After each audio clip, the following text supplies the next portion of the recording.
Is a numerical work and energy.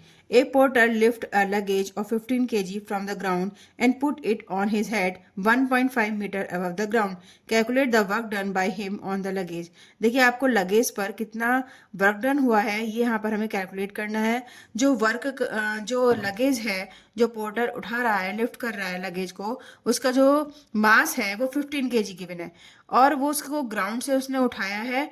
वो कितना ऊंचाई तक उठा लिया है? 1.5 मीटर उसने ग्राउंड से अबव लेवल उठा लिया है। तो आपको यहाँ पर वर्क डन कितना कर लिया उस पोर्टर ने, ये हमें यहाँ पे कैलकुलेट करना है। तो कैलकुलेट करने के लिए क्या करना है होगा हमें पता है कि जब भी वर्क होता है तो उसके किसी भी अगर ऑब्जेक्ट के ऊपर अगर हम फोर्स अप्लाई करते हैं और उसमें डिस्प्लेसमेंट हुआ है तब वो क्या होगा? वर्क होगा, अदरवाइज वो वर्क नहीं होगा।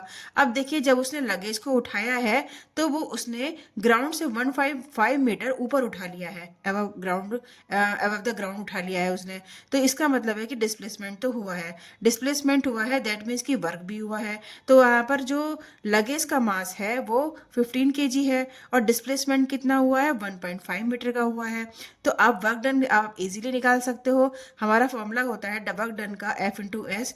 वर्क डन मतलब जितना उसमें फोर्स लगाया है किसी भी लगेज पर या किसी भी ऑब्जेक्ट पर और कितना डिस्प्लेसमेंट हुआ है इसका मल्टीपल। तो यहाँ पर F देखिए आपको पढ़ चुके हैं, F क्या होता है? M इंटू जी, क्योंकि यहाँ पर हमें F वैल्यू दे नहीं रखी थी इसलिए हमारा जो वैल्यू दे रखी है वो 15 केजी दे रखी है जो मास है, और हमारा F की वैल्यू होती है mg।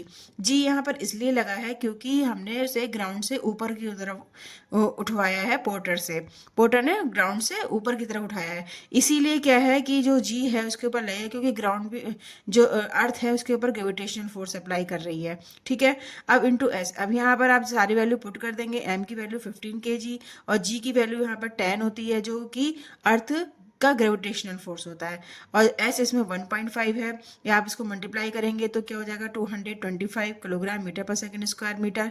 और यहाँ पर किलोग्राम मीटर पर सेकंड स्क्वायर को आप न्यूटन लिख सकते हैं और यह मीटर हो गया। न्यूटन मीटर जूल के इक्वल होता है, तो हमारा आंसर हो गया 225 जूल।